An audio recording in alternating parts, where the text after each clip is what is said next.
Hi, my name is Nicole Hernandez, and I am one of the intake and eligibility workers for the Southwest Regional Office.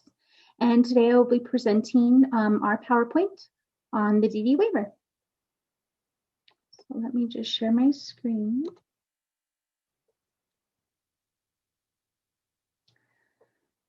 So home and community-based waivers, DD and MVIA waivers. I am part of an intake and eligibility bureau, the central registry unit.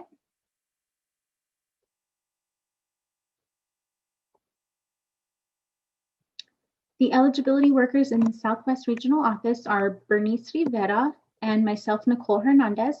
And the individuals are distributed by last name, and Bernice takes care of individuals with last name A through L, and I take care of individuals last name M through Z. Listed here are our state issued cell phones and our office numbers. Right now we are teleworking. We're only in the office minimal amount of time, so the best way to get a hold of us is on our cell phone, and then our email address in case you have just some general questions. But we ask that you don't reach out to our emails with any protected health information or any information that would jeopardize the individual's personal information. If you do need to send an email like that, just let us know so we can send you a secure email that you can respond to. That way we're able to send back and forth secure emails. We are located at the Department of Health in Las Cruces, 1170 North Solano, Suite G. But again, we are teleworking. And later on, I will go over the other eligibility workers in the other areas, just in case you're not from that area. But all of us have access to the central registry, and if you needed to put in a registration, then you can call any one of us and we all have access, and then we can get it to the right eligibility worker. The agenda for today, we're going to go over what is the DD waiver, what does the DD waiver provide, what are the criteria, the application process, how to report changes, and some resources. And then at the end are just some questions. I will go over the questions that I get most of the time. And then if you have any questions that I didn't answer, you can go ahead and contact me, and I'd be happy to go over those with you individually.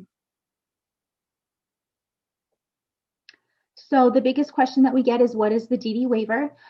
We have parents or guardians reaching out saying, my doctor wanted me to apply for this, or my teacher said I needed to apply for this. What is the DD waiver? So the DD waiver is a long-term services and supports provided by Medicaid for people with intellectual and developmental disabilities. So the person will, at the time of being allocated, have to meet Medicaid eligibility. They will have to fill out a Medicaid application and meet all of that criteria. Before then, though, the only criteria that they'll have to meet is we need their name, date of birth, social, and then a place to send the information to. We're not going to look at citizenship at the beginning. We're not going to look at Medicaid eligibility at the beginning. Okay. What does the DD waiver provide? So for each individual, it's going to be different. Their plan is going to look different because it is based on the individual. But here's some of the services that could be provided. So long-term services and supports through Medicaid, again, which may include living care arrangements, community supports and employment, professional services like therapies, behavior support consultation, other services like adult nursing, environmental modifications, and assistive technology. And then each person, depending on if they choose DD waiver or MVIA waiver, they're going to have a case manager or a consultant. That is the one service that everybody will have to have. And of course, once it's time to be allocated, you can talk with your case manager or consultant as far as what services are provided and who's going to provide them. So what are the criteria? There's only two ways an individual can get onto the waiting list as a yes match. The first one is intellectual disability, and the second one is a specific related condition. Those are the only two ways. So the first one is an intellectual disability.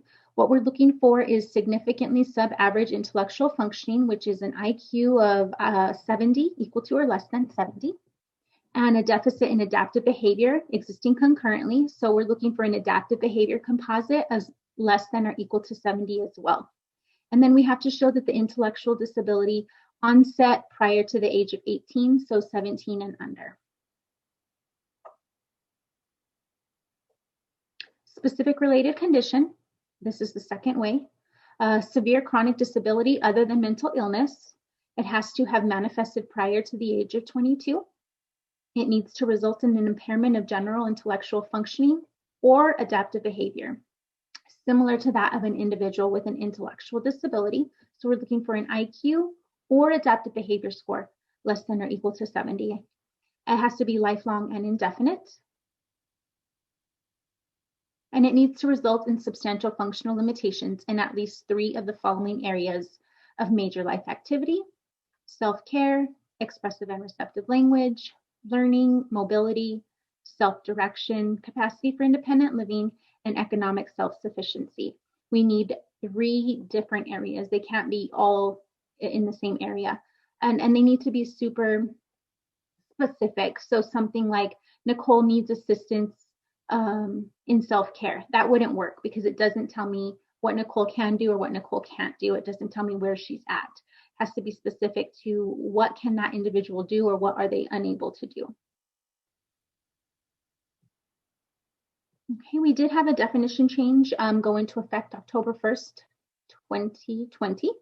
And we used to have a list of what related conditions were. So the list is no longer.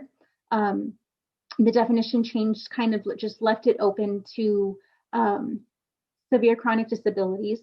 So if we have a question on what the disability is, or is it going to have an IQ and adapt behavior similar to that of a person with ID, we have a nurse on staff, we have a psych on staff who we can staff all of these cases with if necessary.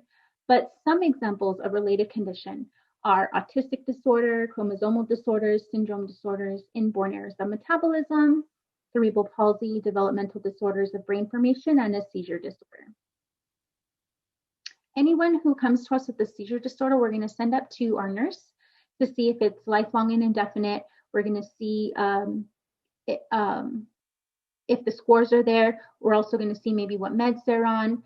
Someone with a seizure, it can come and go, or with meds, it can, be fine. So we're going to send that up for a second level review for seizures. And again, those are by no means the list. If there's a question, we're going to look into it, but those are just some ideas.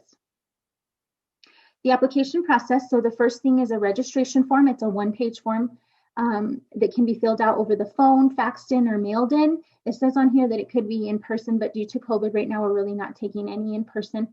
The best way to get a registration is to call us. We can take it over the phone. And the importance of the registration is that that's what gets the date into the central registry, so that if you are a yes match, we go off the registration date. We don't go off the date that we made the determination. So the earlier, the better. Right now in the Southwest area, we are on about 2008. The waiting time is about 12.5 to 13 years at this time. So it's pretty significant. So the earlier somebody registers, the better off they're going to be.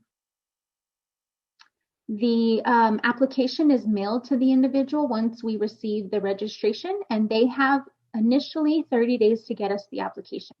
If they need more time, we will send out an extra 30-day letter, giving a total of 60 days for them to give us the application back.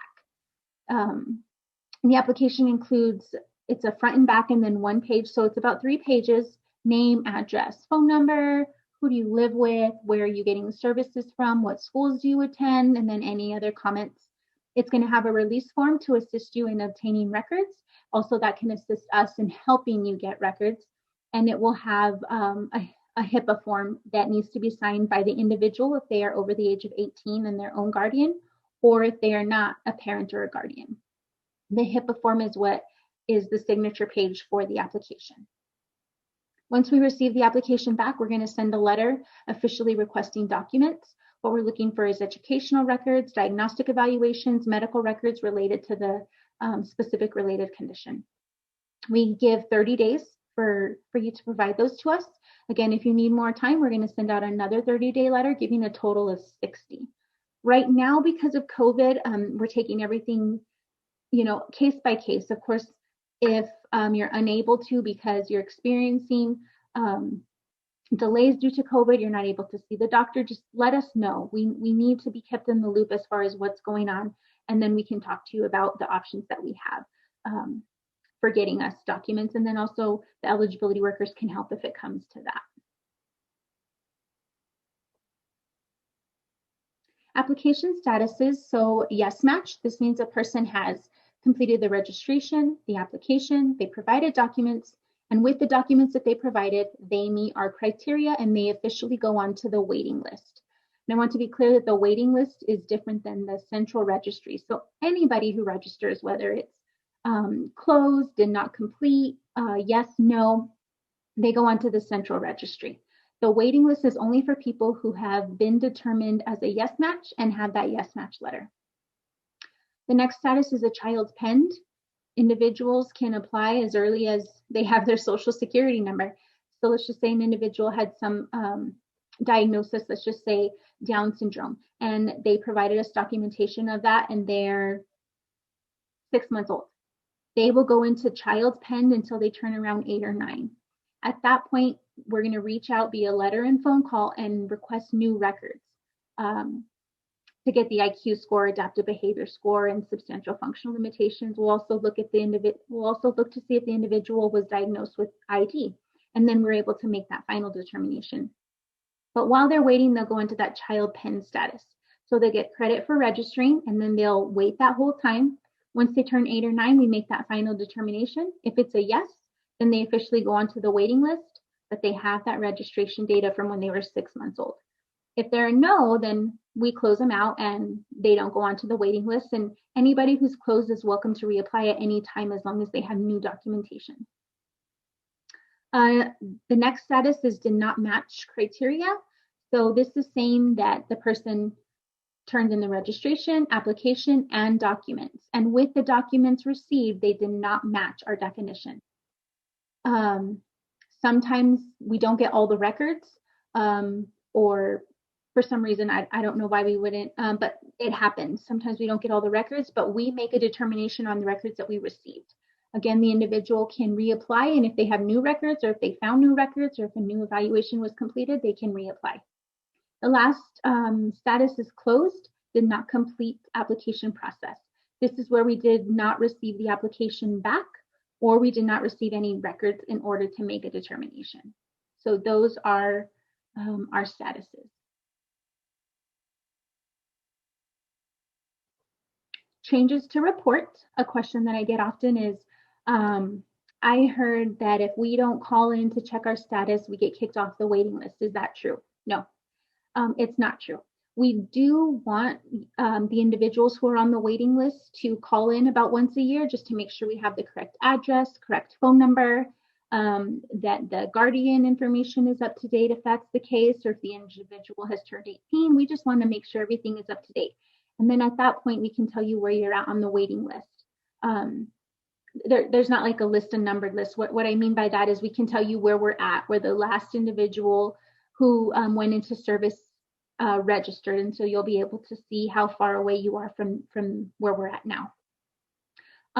So we would just encourage everybody who is on the waiting list to call at least once a year. When we have the opportunity, the eligibility workers do reach out, but that's not too often, because give or take at any time, there's about 6,000 plus people on, in the central registry at a time. So it would be too hard for us to reach out to each one of those every year.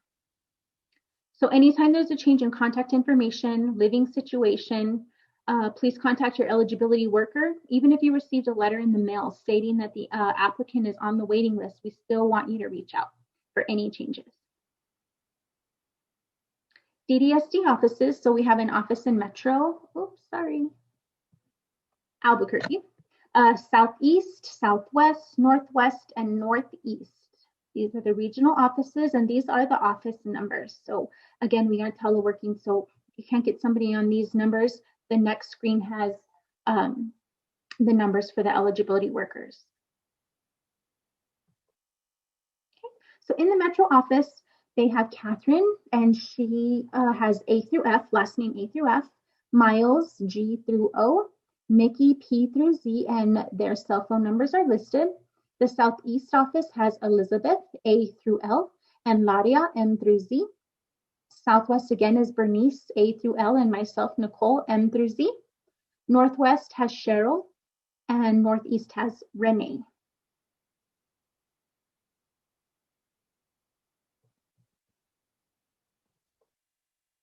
Resources, we have the website, state general funds information, DDPC.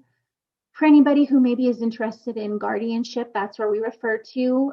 Apply for Medicaid, and then the medically fragile waiver, the contact is Iris. But if anybody is registering for the DD waiver and they wanted to register for MedFrag, the eligibility workers could take that information at the same time on the same registration. And then we would just check a box and then send that information over to Iris. And then questions. Again, if you have any specific questions, you can reach out to me on my cell phone or any other worker that may be in your area. But a question that I get specifically is about autism. So the schools will say that the individual, the student has AU, they gave them AU as the exceptionality. And the question is, will we take it? So we'll take whatever you give us, but is it acceptable for our definition and criteria?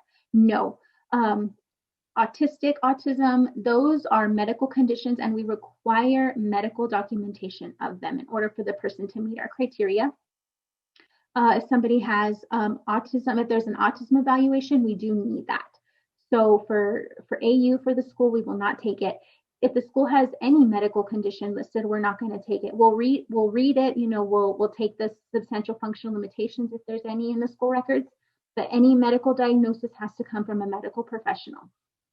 And then the wait time, I get questions about wait time all the time. That changes. The number of people who register each day changes the waiting list. The amount of people who are allocated changes the waiting list. Funding changes the waiting list. So I would just encourage anybody who has a question as to where am I at and where are you at as far as allocating, to give us a call. And then each region is at a different date. So if you're in a specific region, reach out to your eligibility worker so they can tell you where their region is at. And I guess that's it as far as questions that I have all the time.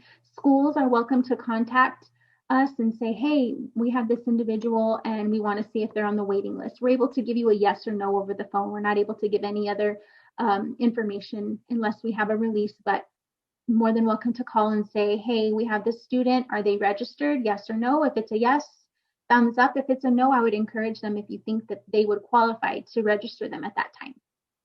And thank you for listening. And if you have questions, give me a call. Thank you.